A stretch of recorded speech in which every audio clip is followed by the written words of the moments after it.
amigos. Nuevamente estamos en un programa del periódico Ultimátum, el programa En Contextos, donde hacemos análisis de los temas más importantes que pues están sucediendo en estos días alrededor de la vida cotidiana, de la vida política, de la vida económica, muchas cosas, muchos temas muy importantes que están en los medios de comunicación, que están en el imaginario social y que por supuesto son elementos que son parte de la discusión nacional. Para que usted esté más informado, pero también para que tenga más elementos en su plática diaria, en su debate, o que pueda regir su criterio, pues ponemos a su disposición nuestra propia opinión. Las personas que participamos en este programa solamente opinamos sobre estos temas, pero sobre todo usted tendrá, desde luego, su mejor opinión sobre cada uno de ellos. Muy buenas noches, Keta, ¿cómo estás? Hola, buenas noches, acá presentes. Contra muy buenas noches, maestro Zavala, ¿cómo estás? Bien, estimado Víctor, qué gusto verte, qué gusto saber que estás con nosotros nuevamente. Espero que todo bien contigo y tu familia. Así que muy buenas noches, maestra Keta. Buenas noches a todos. Así es, todo muy bien, gracias a Dios. Qué bueno. Esperemos también que los que nos están escuchando estén gozando de salud, y a los que no, que desafortunadamente están atravesando esa etapa tan difícil de la pandemia, qué lástima, la verdad ha sido una situación terrible. 186,000 muertos, reconoce la Secretaría de Salud. Es una tragedia que va a quedar a la historia y que será una de las peores tragedias de nuestro país. Y por supuesto es un tema mundial, pero en nuestro país ha sido muy, muy doloroso. Todos ellos que han perdido un ser querido, un familiar, o que están pasando en esta etapa por alguna enfermedad, les mandamos un afectuoso saludo, un abrazo solidario, esperando se recuperen pronto, y a los médicos y enfermeras que también están enfrentando esto, y a todo el personal médico, porque no son solamente médicos y enfermeras, camilleros, personal de atención, de salud, administrativos en los hospitales, muchos compañeros, amigos, de verdad hay muchos que están en esa situación, y en ese medio les mandamos muchos saludos, deseando de verdad que estén muy bien, que Dios los bendiga, y que por supuesto agradeciéndoles todo lo que hacen por la sociedad. Pues hay muchos temas el día de hoy, amigas y amigos. Vamos a discutirlos hoy con Mariqueta Burelo y con el maestro Gilberto Zavala. Un tema que voy a poner sobre la mesa para su opinión, por supuesto a todos los que nos siguen, esperando que nos den su propia opinión, es ¿qué opinan de la iniciativa que ha enviado el grupo parlamentario de Morena a través de Ricardo Monreal para regular las redes sociales? Pues voy a poner en contexto muy rápidamente la iniciativa. Dice Ricardo Monreal que para que las redes sociales que tengan más de 1 millón de seguidores, es decir, Facebook, Instagram, TikTok y todas las demás, que para que puedan operar, tendrían que tener un registro ante el Instituto Federal de Telecomunicaciones. Este registro les permitiría a ellos operar regularización respecto a su contenido, y también tendría el Instituto Federal de Telecomunicaciones, el IFT, tendría la capacidad de cancelar digamos, no es una concesión, pero el permiso de operación de estas redes. Y en caso de que algún usuario, algún particular, digamos, esté inconforme con el manejo de sus datos, con la cancelación de su cuenta, con con algún contenido en específico, podría recurrir a este Instituto Federal de Telecomunicaciones para manifestar su inconformidad. ¿Qué opinas, Keta? ¿Se deben regular las redes sociales y cómo deben de hacerse? ¿Qué opinas de esta iniciativa? Bueno, todo surge y además resulta curioso porque todo inicia en Estados Unidos, ¿no? Cuando la campaña de Trump, ¿no? Y como así Trump y nuestro presidente tenían una relación bastante cercana, ¿no? Y empezaron a prohibirle a Trump sus Twitters y Facebook porque parecían muy ofensivos para quienes controlan estas redes, que incitaban a la violencia. Todavía ya en la toma de protesta de Biden, ¿verdad? El expresidente incitaba a sus seguidores a tomar el Capitolio y a una serie de acciones, ¿no? Entonces ahí ambas redes tomaron la decisión de bloquear al ya expresidente para que no estuviera mandando esa serie de mensajes. Aquí el presidente señaló que no estaba de acuerdo con ello porque violentaba la libertad de expresión. En el caso de Angela Merkel, ella señaló que el control de las redes no debería estar en manos de las propias redes, ¿no? Sino que debería haber una regulación por parte del Estado. Y en eso yo estuve de acuerdo con Angela Merkel porque de alguna manera las redes se han vuelto como una superestructura, ¿no? Que están por encima de muchas regulaciones. Sin embargo, esto que está pasando en México también puede obedecer a la posibilidad, ¿no? De que en un momento dado el presidente sea bloqueado o alguno de sus funcionarios o del partido que él formó, ¿verdad? Todo este movimiento de Morena que él formó, va yo creo que más en este sentido a la posibilidad de que ello suceda. Y o sea, estamos en un proceso electoral. ¿Tú crees, Keta, que en realidad se trata, digamos, de curarse en salud o anticiparse a un escenario que Andrés Manuel López Obrador está viendo que pudiera ocurrirle lo mismo que a Trump? ¿Piensas eso? Yo creo que puede suceder algo así en ese sentido de curarse en salud, ¿no? Y tomar las provisiones pertinentes, ¿no? O tal vez, espero equivocarme, que están a favor de la libertad de expresión, que cualquiera puede decir lo que quiera en las redes y no ser bloqueado ni censurado. Es muy complejo este mundo de las redes sociales porque a mí me ha tocado ver realmente un lenguaje bastante procaz, un lenguaje muy grosero, muy agresivo, muy violento. Entonces yo creo que en ocasiones los grupos de mujeres nos hemos tenido que organizar para bloquear, por lo menos temporalmente, a estas personas que muestran una misoginia terrible en las redes sociales, sobre todo en relación con las mujeres, ¿verdad? Muy bien. Y nos hemos tenido que organizar. En ese sentido, pues sí creo que debe haber como una regulación. Pero pues es complejo, ¿no? Muy bien. ¿Tú qué opinas, maestro Zavala? ¿Se deben de regular estas redes? ¿Hasta dónde deben de regularse? ¿Cuál es el límite de la libertad de expresión? Hay muchas incógnitas. Por supuesto, haremos ahorita más preguntas, pero ¿tú qué opinas, Gilberto Zavala? Gracias. Fíjate que a mí me parece que, como bien recuerda la maestra Keta, todo se genera con lo que ocurre con el entonces presidente de los Estados Unidos.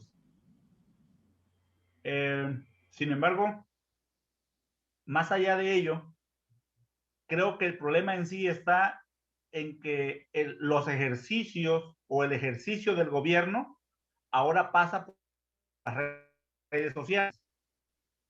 Porque las redes sociales de origen era la comunicación con los jóvenes, con la juventud, una nueva manera de comunicarse, una manera de desahogarse, una manera creativa de decir y hacer cosas. El asunto es cuando el gobierno las usa para posicionar una percepción ciudadana con relación a un poder.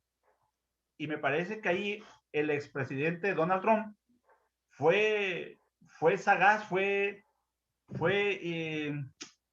perseverante todos los días, con el tweet, un tweet, y así mandaba y generaba los cambios en la economía, en la bolsa de valores, generaba certidumbre o generaba incertidumbre.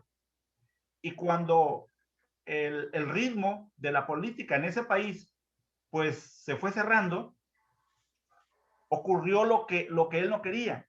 Y entonces se generó una serie de acciones que lo llevó justamente a la incitación para la toma de petróleo. Digamos que ese es el hecho, Gilberto Zavala. O sea, ese es el hecho, sí, es lo que dice Keta, coincidimos, digamos que a partir de ahí se dio el hecho. Pero tú particularmente, ¿qué opinas? ¿Se deben de regular esas redes? ¿O cómo? ¿Y hasta dónde? Sí. sí se deben de regular en tanto efectivamente, como bien lo apunta la maestra Queta, no sirva para un uso más allá de lo social. Y ese es lo complejo. Porque efectivamente, el derecho a la libertad de expresión, el derecho a la información, el derecho a la comunicación en pleno siglo XXI, me parece que son los... Ahora, Gilberto Zavala se le fue la línea a Gilberto. Pero mira, yo agregaría otra cosa. Por otra parte, que decía la maestra. Gilberto, se está yendo tu comunicación. Por otra parte, yo creo que a mí me dan miedo las redes sociales en este sentido, a pesar de que soy una fanática, de ellas, porque te hacen tus perfiles, ¿no?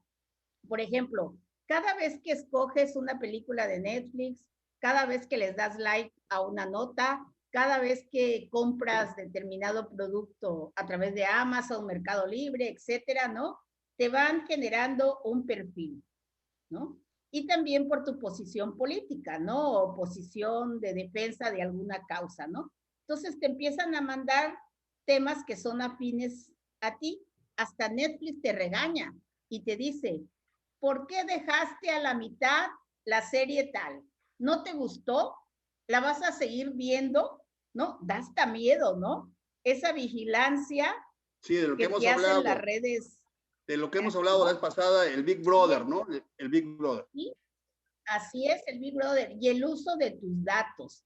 También uno es muy ingenuo al poner una serie de datos y al registrarte muchas veces con tu nombre completo, que tal vez cuando lo hiciste desconocías todo este peligro, ¿no? Claro. Porque pones datos muchas veces hasta de mucha intimidad, cuántos años tienes, dónde vives, tus hijos, hasta conocen todas tus relaciones. Vamos a dejar a Gilberto Zavala que termine su idea. ¿No? Gilberto, termina tu idea. ¿Cómo estabas en el tema de la regulación? Yo estaba diciendo que efectivamente cuando desde el gobierno lo que subes, lo que haces en términos de las acciones y la percepción para el control del poder, influye y te afecta como individuo o como parte política, como parte actora, en ese espejo de los Estados Unidos me parece que hay una reacción a tiempo, pero de todas maneras va a seguir siendo control. Ahora, en este caso, de las leyes mexicanas. Es decir, te liberas de las empresas como tal, pero al mismo tiempo te sometes a un control local que finalmente termina enredado entre lo político, lo social y esa libertad que decíamos de la comunicación, de la información, de la expresión, y de la libertad de expresión. Muy bien, Gilberto Zavala. Vamos ahora. Pues, el tema, ¿no? Es un tema muy, por supuesto, y muchos aristas. Para los amigos que nos están siguiendo, esperamos su opinión. Pero yo solamente para que le demos una vuelta más a este tema, que seguramente seguiremos discutiendo en los próximos programas, quisiera preguntarles cómo es posible que se pretenda legislar y por lo tanto regular la actuación de una o de un conjunto de redes que en realidad no son nacionales, sino que son globales. Esa es una gran complejidad, Queta. ¿Cómo la ves, Queta? ¿Qué opinas? Es decir, ¿cómo puedes regular Facebook si además el vínculo que tienes es más allá de la propia nación, o Instagram o TikTok, que tienes vínculos, digamos, a nivel mundial? Tus redes son más allá de fronteras, ¿no? Sí, es muy complejo porque realmente son redes transnacionales, ¿no? Así es. Que van más allá del poder de un estado. Tú podrías publicar en TikTok en Estados Unidos y tal vez eso se pueda ver en tu país, ¿no? Y entonces sí, claro, tú te van a castigar a ti porque estás usando el TikTok en otro país, ¿no? O te van a bloquear. ¿Cuál va a ser la posición? Si ven de repente te dice, hace unos días decía el Facebook en español está inestable. ¿Quieres usar el Facebook en inglés? y te salía tu Facebook normal. La única cuestión es que en lugar de compartir, te salía share, ¿cómo se pronuncia? Share, ¿no? Y te decían unas frases en inglés, pero lo demás era igual, ¿no? Y entonces, de alguna manera, tú puedes usar esas redes en otro país, ¿no? Y no estar en... Claro, claro. Y no estar sujeta al control. Son instrumentos internacionales. Al control local, ¿no? Claro. Sí, en otros países se ha prohibido el uso en China y en otros países ha habido momentos, ¿verdad? Que se han bloqueado estas redes porque las han usado para críticas muy fuertes contra el gobierno o para incitar a movimientos sociales o para convocar una marcha, ¿no? Keta, pero parecería en algunos países las han bloqueado, ¿no? Keta, pero parecería que lo que nos preocupa es la parte política. Sin embargo, tú tocabas el tema de, bueno, pues porque en las redes hay un lenguaje misógino, hay agresión, hay violencia, se utiliza se ha utilizado porque han sido incluso desmanteladas redes de trata de mujeres, redes de trata de niños, pedófilos, pornografía, etcétera, etcétera. Es decir, las redes van más allá de lo político, pero parece ser que ahora lo que preocupa es porque se metieron en la parte política, ¿no? Censurar lo político. Y entonces sí, ahí sí pusieron el grito en el cielo, ¿no? Cuando sabemos además, y todo, pues digo, ha habido muchísimas veces, muchísimas ocasiones en las que las redes se han convertido en instrumentos de la delincuencia internacional, la delincuencia transnacional. Los Wikileaks, por ejemplo, gran parte de ellos tuvieron éxito a partir de que se difundieron en redes también. Es decir, tiene una parte positiva que hace que el mundo esté enterado de todo lo que ocurre, o si no enterado, por lo menos tenga un viso de lo que está ocurriendo en el mundo. Gilberto Zavala, ¿qué opinas tú de esta cuestión? ¿Qué opinas? Sí, mira, internacionales. Es que efectivamente el origen de este tema surge en una de las mañaneras, sí, con el antecedente del expresidente Donald Trump. Ahí surge, y a mí me gusta el enfoque que tú le das cuando refieres que tiene que ver con la seguridad o inseguridad de nuestros jóvenes, de las familias, y cuando la maestra Keta rescata que las plataformas es una virtualidad en la que sin duda las empresas tienen y saben todo de nosotros, porque también nosotros nos encanta andar subiendo y diciendo cosas de nuestra vida privada, y que entonces se convierte en un problema cuando las organizaciones criminales o de simple, ¿cómo se le llama?, chantaje, nos conflictúan también la seguridad en la familia. Entonces, si el origen de este tema fuera enhorabuena, Víctor. El asunto es que de origen ya está viciado. Y entonces resulta que, si recordamos, hay más o menos un 25% de los, ¿cómo se le llama?, de los artículos de la Constitución Política de los Estados Unidos Mexicanos que han sido modificados en lo que llevamos en este sexenio, y que, por cierto, todos los cambios han sido cuestionados ante la Suprema Corte de Justicia de la Nación, y me parece que este tema, que actos o grandes visos de no estar en la misma ruta para la discusión y su aprobación, llegado el momento, va a terminar también en una aprobación y justamente en una controversia. Y creo que este sexenio, a la par que está modificando, también está siendo caracterizado por las controversias de la oposición. Y ese creo que es un tema que va a seguir a lo largo de este sexenio. Muy bueno, ese punto es muy interesante, porque más allá de lo que, digamos, la ley, en caso de que sea aprobada, digamos, el contenido de la ley, más allá de eso, existen los recursos jurídicos nacionales e internacionales que pueden ser no solamente el amparo y las controversias que mencionaba Gilberto Zavala, sino además el arbitraje internacional y, bueno, pues por supuesto, los tratados también, los tratados internacionales donde hablan de la libertad de expresión. Es muy interesante, son temas nuevos para abogados, para economistas, para sociólogos, y por supuesto seguiremos hablando de ese tema en los siguientes programas. Segundo tema, Keta, vamos a ver, en la reforma o la contrarreforma al tema eléctrico, al tema de la electricidad, que ha suscitado una serie también de opiniones, en donde se dice que bueno, se está haciendo una reforma para el sector eléctrico a modo de la Cuarta Transformación o al interés del propio presidente de la República, y se está haciendo de manera apresurada porque considera que no va a tener la mayoría en la próxima legislatura y que entonces se tiene que hacer ahora. Ya había, pongo en contexto, ya había una iniciativa que se llama, o la reconocen como la iniciativa NALE, en honor a la secretaria de Energía, en donde se estaba pidiendo la regulación de las empresas privadas para, digamos, ofrecer sus servicios o la energía que se genera a través de esas empresas eólicas. También hay empresas, por supuesto, termoeléctricas que ofrecen electricidad a menor precio y que lo que estaban buscando es que se hiciera una compra preferencial a la Comisión Federal de Electricidad. Esa reforma fue revocada en la Suprema Corte de Justicia, como dice Gilberto Zavala, parte de los litigios que hay ahora, pero ahora lo que están haciendo es modificar la ley, no la Constitución, la ley, para que se pueda reforzar a la Comisión Federal de Electricidad. Un tema muy polémico. ¿Qué opinas, Keta, sobre ese tema? Hace unos días comentábamos de algo que nos sorprendió en estos días que estuvo la secretaria de Gobernación al frente de la mañanera. Ella hizo un comentario que a mí me pareció polémico, ¿no? Porque ella fue magistrada, le tocó estar en la Suprema Corte, le tocó ver todo este tipo de situaciones, y ella señaló, bueno, se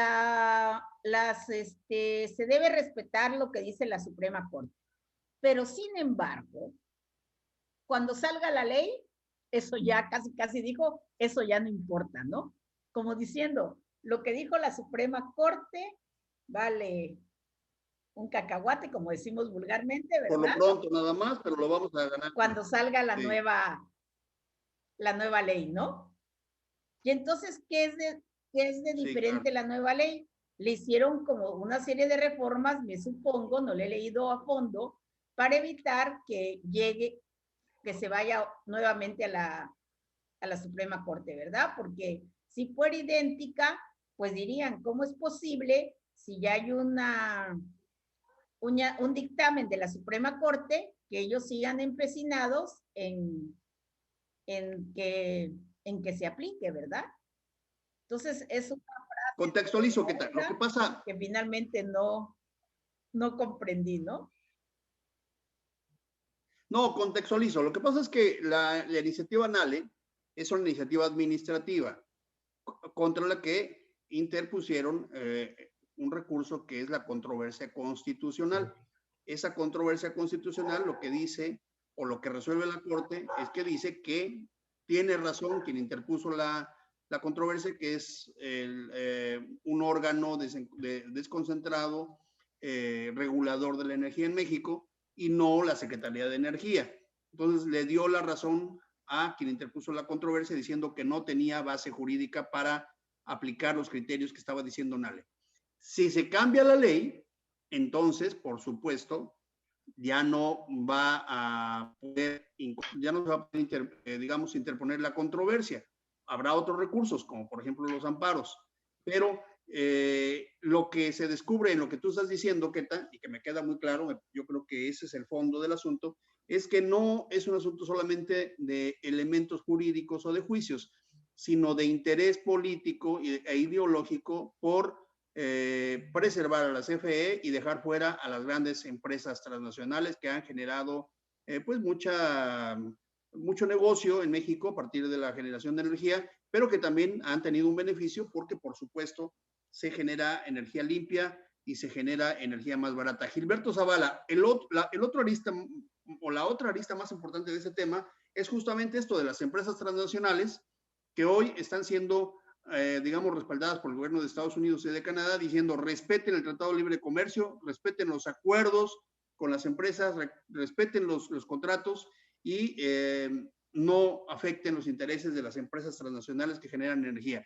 ¿Qué opinas, Gilberto Zavala, sobre este tema? Efectivamente, creo que previo a que terminara incluso el mandato anterior en el gobierno de Estados Unidos, se generaron misivas, cuando menos de Estados Unidos, a los homólogos mexicanos con relación a ese tipo de preocupación, que tiene que ver con las empresas, con la inversión de sus ciudadanos, que tiene que ver con los acuerdos establecidos, los acuerdos y alcances establecidos en el TEMEC, y que pasa por la energías limpias, y que pareciera ser que en esta reforma que se plantea, pues se prefiere ir a la Comisión Federal de Electricidad al centro con combustibles, digamos, sucios, energías sucias, y que ese es un conflicto frente al tratado comercial que se tiene con los otros dos países. Y me parece que ese tema, puestos ahora previos a que concluya el proceso electoral, que va a ser en junio, pareciera ser entonces que estamos tocando también ahí un tiempo sensible en el que seguramente el presidente está haciendo sus propios cálculos en que si va a seguir mandando la mayoría en la Cámara de Diputados y o la va a perder. Y creo que ese es el gran tema que me parece que trasciende a esta reforma preferente que ha planteado el presidente desde el lunes pasado, ya hace 8 días, y que no se ha generado mayor discusión al interior de las fracciones parlamentarias, y que el escenario internacional con Estados Unidos, sobre todo Estados Unidos, creo que va a marcar en gran medida la pauta. Lo cierto es que hay condicionantes y hay cosas ahí del TEMEC que habría que revisar, que son las letras chiquitas, ¿no? Bueno, yo creo que... ¿Tú consideras que va a pasar la ley, no? O sea, ¿consideras que la ley va a ser aprobada? Yo creo que va a ser aprobada y que va a volver otra vez la presión internacional y otra vez las controversias constitucionales. Controversias y amparos. Bueno, ¿Qué yo quería agregar así a nivel doméstico, ¿verdad? La preocupación en el sentido, muchas casas, y ya en Tuxtla Gutiérrez, están usando paneles solares, ¿no? Lo que les ha ahorrado enormemente el consumo de energía eléctrica. Si quisieran ponerse más estrictos en el uso de este tipo de herramientas, ¿no? ¿Qué pasaría? Tú como particular no podrías poner paneles en tu casa, no podrías ya a nivel de iniciativa privada poner en un hotel, por ejemplo, si tienes un hotel, que muchos aquí en Tuxtla ya lo tienen, no en todo el hotel, pero sí para los calentadores de agua, ¿no? Por ejemplo, ¿no? ¿Qué pasaría, mira, son dos cosas ahí. Son dos cosas. Bueno, en realidad son 3 niveles. Uno es cuando es autoconsumo, cuando pones tú, por ejemplo, tus calentadores eléctricos. Ahí la ley no considera eso, o sea, no hay ningún problema, es decir, es un asunto de autoconsumo. Hay algunos otros mecanismos, digamos, en donde tú pudieras generar más energía de la que consumes, entonces metes en el torrente eléctrico, en el torrente energético, metes parte de tu energía y luego es una especie de compensación, te cobran solamente lo que tú consumiste y no metiste a esa energía. Eso ocurre, por ejemplo, con las empresas que tienen muchos paneles solares, ¿no? Meten a lo mejor 100,000 watts y consumieron nada más 90,000, entonces tienen sí, eso es un superávit, ¿no? O al revés, metieron 90,000 y gastaron 100,000, entonces se requiere. No, en realidad la reforma está contra las empresas que se dedican a vender energía eléctrica. O sea, las grandes empresas que tienen no sé, los transformadores, estos transformadores que vemos en La Ventosa, que vemos en las cumbres de Maltrata, no sé si han pasado por ahí están. En Baja California, ¿no? Creo que también, ¿verdad? Se llaman granjas energéticas, sí, Baja California, en Durango, en Aguascalientes, en Querétaro, y en las zonas donde se genera energía de otro tipo, o sea, esa es energía eólica, pero hay energía solar, por ejemplo. A esas empresas a las que se refiere o a las que está dirigida la reforma. Entonces, lo que está pasando, o lo que dicen en términos muy concretos es, en lugar de comprarle a ellos, cómprale a la CFE con la energía que genera. Pero la energía que genera la CFE es una energía que se genera a través de combustóleo, a través de quemar residuos fósiles. Ese es el gran problema. Entonces estamos metidos en un problema con dos grandes aristas. Una que tiene que ver con la parte ambiental y otra que tiene que ver con la parte empresarial. ¿Sí? Pero Víctor, y que también contraviene el acuerdo pero Víctor. Sí, por supuesto. Pero además habría que agregar, por ejemplo, que estamos en proceso de la construcción de una refinería que tiene que ver con ese tipo de producción de energía fósiles, que es la de Dos Bocas, que hay una inversión muy importante que es central para este gobierno, y que por otro lado, estamos viendo también que en Tabasco se perdonó la deuda a usuarios. Sí. O sea, hay cosas ahí que a veces no se entienden y que tienes razón. Se trata de desplazar a empresas transnacionales que de una u otra manera lograron con otros gobiernos acuerdos que ascienden a este y a otros gobiernos, y que hoy no gusta esa parte, pero que estamos entrampados en esos tratados, en esos acuerdos, en esos convenios internacionales, pero particularmente insistiría con Estados Unidos y Canadá.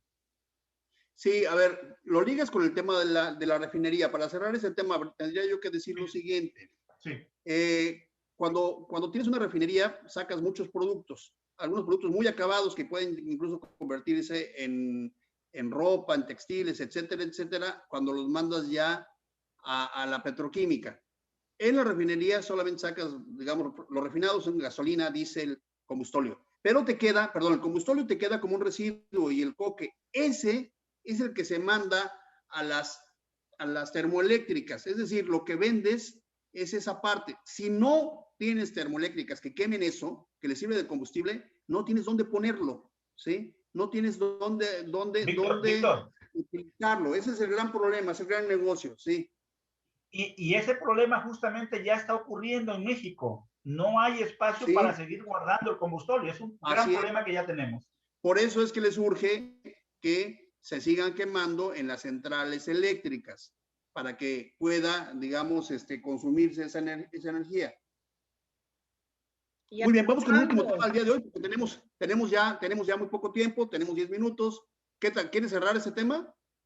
A ver, adelante, tema, antes de que pasemos al siguiente, ¿qué tal? Yo decía que hasta cuándo vamos a tener este combustible ahí guardado, ¿verdad? ¿Hasta cuándo? ¿Cómo explicarte? ¿Qué cantidad habrá, no? No, mira, el problema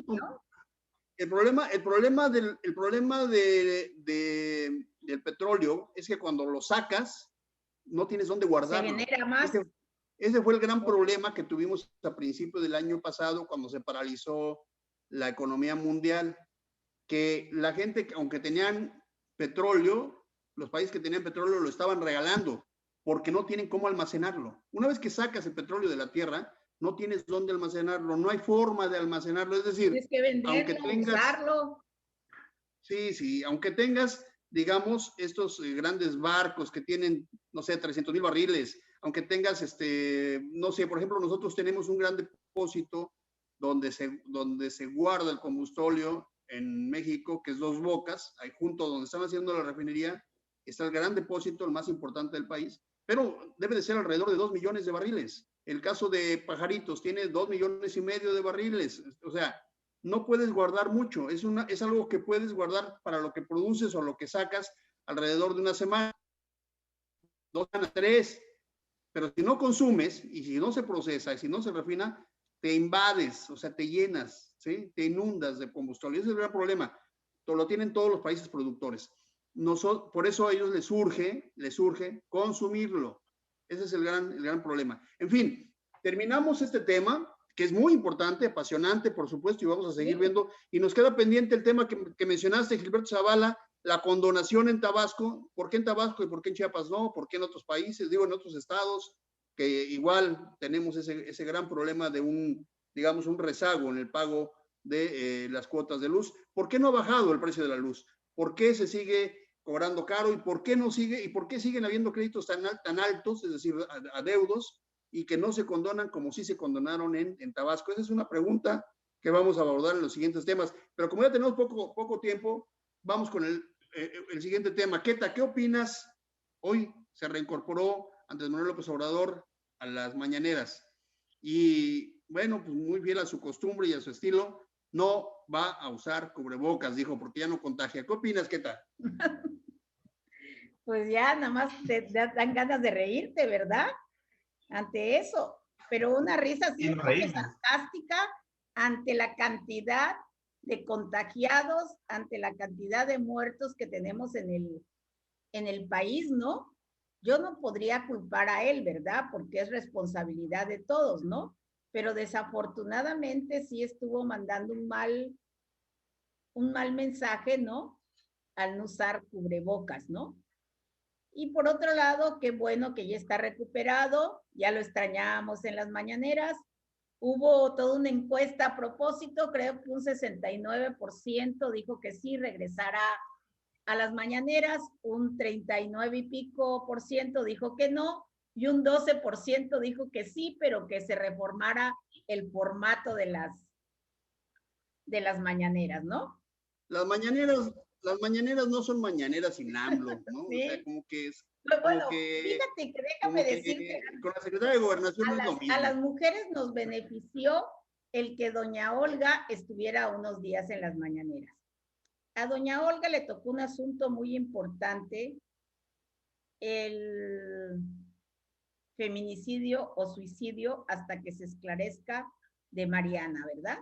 El caso de Mariana, ¿no? Sí. Esta joven médica que estaba haciendo su servicio social en Nueva Palestina y que aparece un día que un aparente suicidio, que todavía falta que se investigue a fondo toda esta situación, y el hecho de que estuviera doña Olga ahí en la mañanera permitió que se hablara del tema y que doña Olga asumiera la responsabilidad de que CONAVIN y que del Instituto Nacional de Mujeres iban a coayudar en la solución del caso junto con el gobierno de Chiapas. Ves que todo este tiempo el presidente ha desestimado toda esta lucha de las mujeres por los feminicidios que han ocurrido, ¿no? Hasta en ocasiones se molesta. Y creo que la presencia de doña Olga, pues de alguna manera nos sirvió a las mujeres para que ella asumiera un compromiso en este sentido, ¿no? Pues ya veremos los resultados, es algo que está ahí, pero bueno, pues ya regresa Andrés Manuel López Obrador a las mañaneras, lo hace pues sin perder el estilo, diciendo que no utilizará cubrebocas porque él ya no contagia. ¿Cómo ves, Gilberto Zavala, ese regreso triunfal o ese regreso esperado en esta miniserie llamada Las Mañaneras?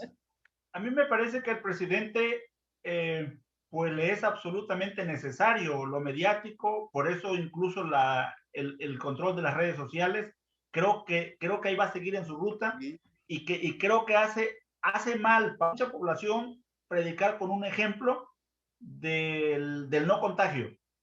¿Por qué? Porque pues todos vamos a decir que a los 8, 10, 12 días pues ya no contagias y pues puedes andar por la vida. Pero fíjate, Víctor Maestraqueta, estamos llegando en México prácticamente a los 2 millones de contagios científicamente comprobados. Y estamos llegando más o menos a los 180,000 casos lamentables.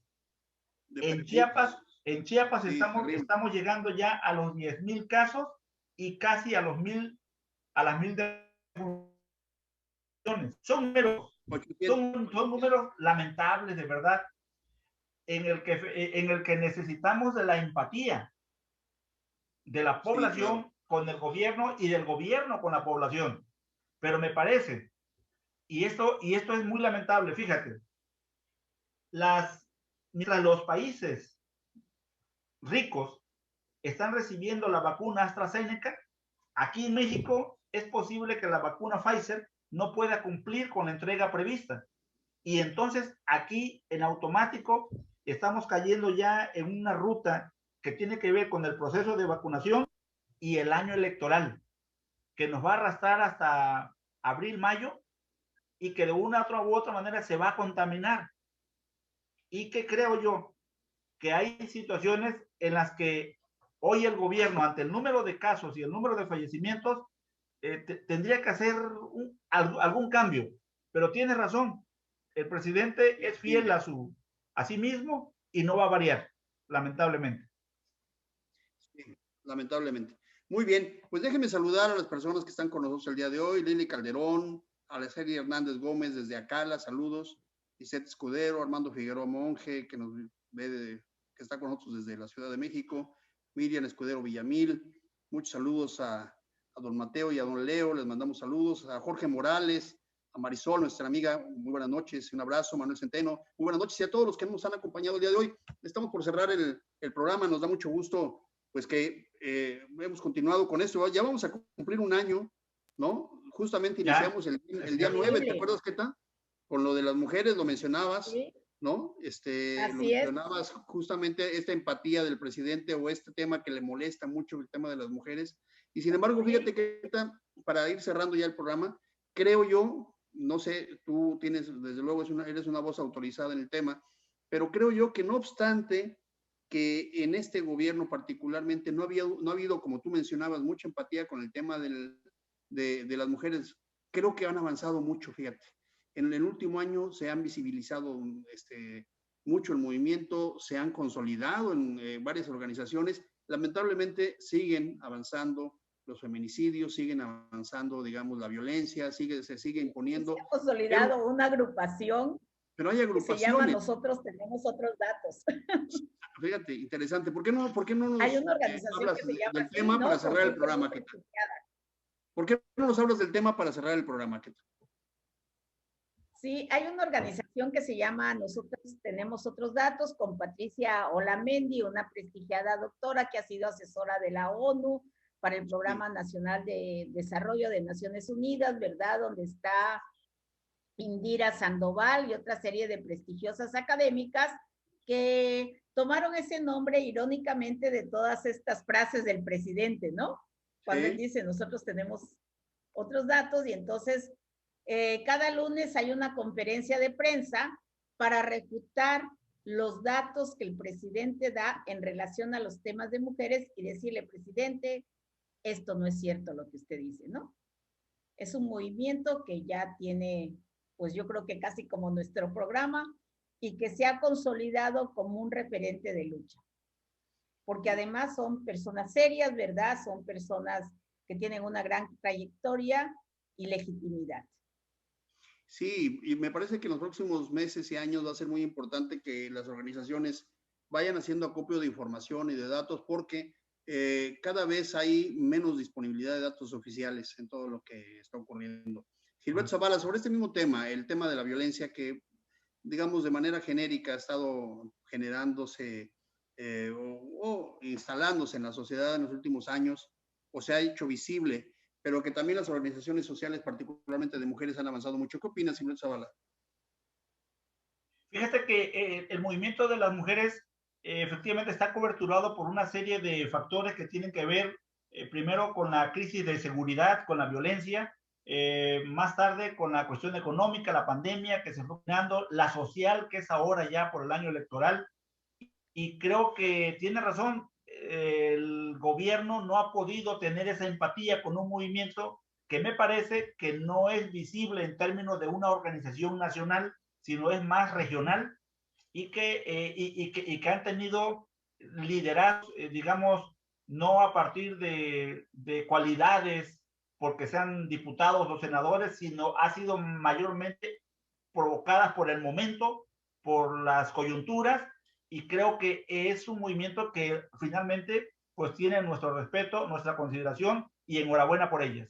Sí, qué bien, por supuesto, solidarizados y además activamente apoyando. Fíjate que hay una iniciativa también, Gilberto Zavala, que se llama Hombres contra la Violencia de las Mujeres. ¿Ya la viste, Keta? Una iniciativa muy interesante.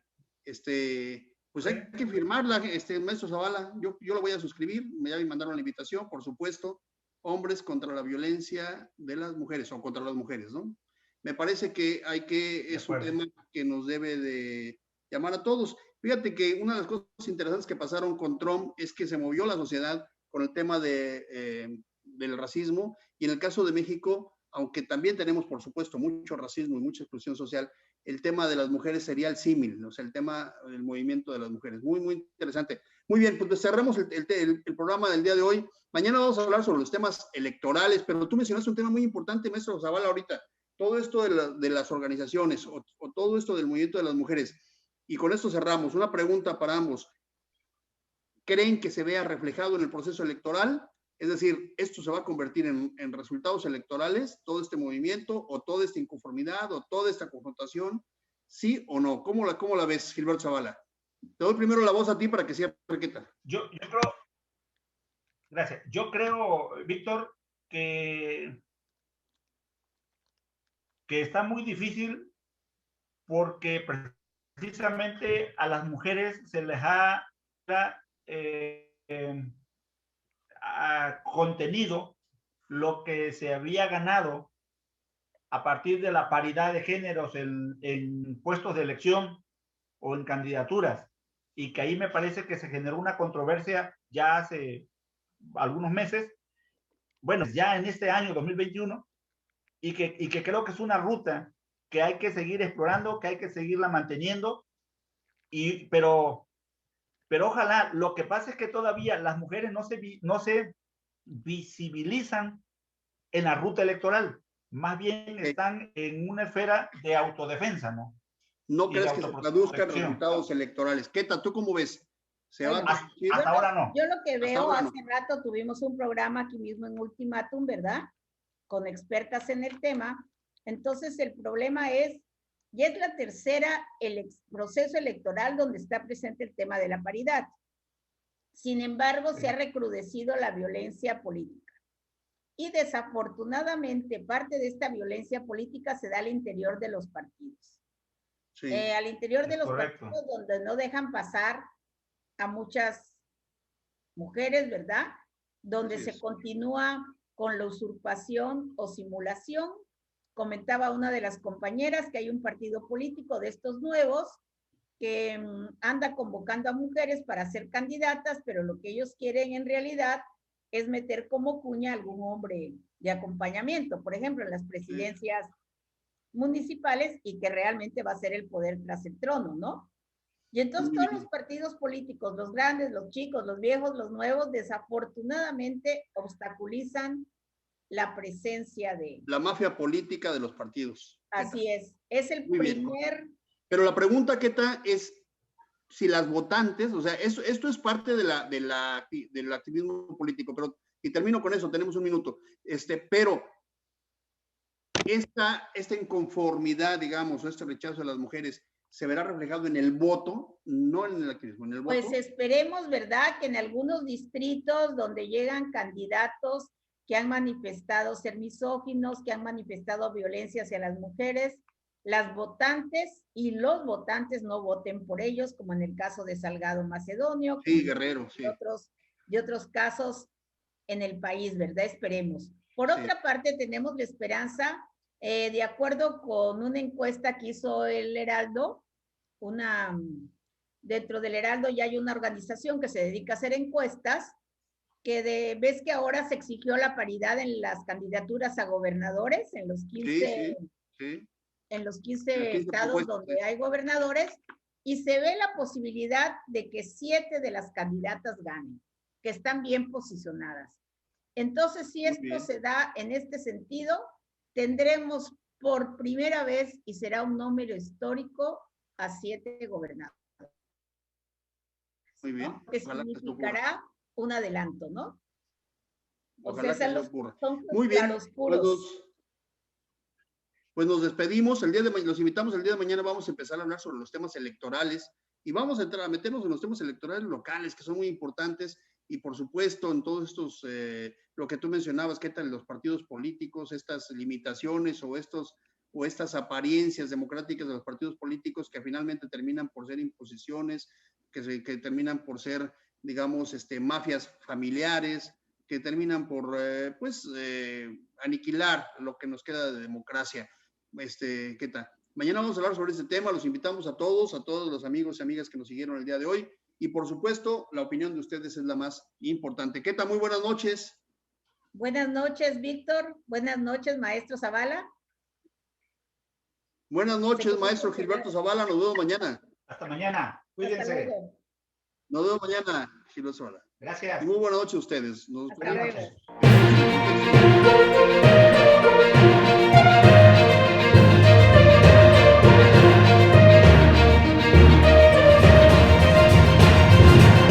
Contextos.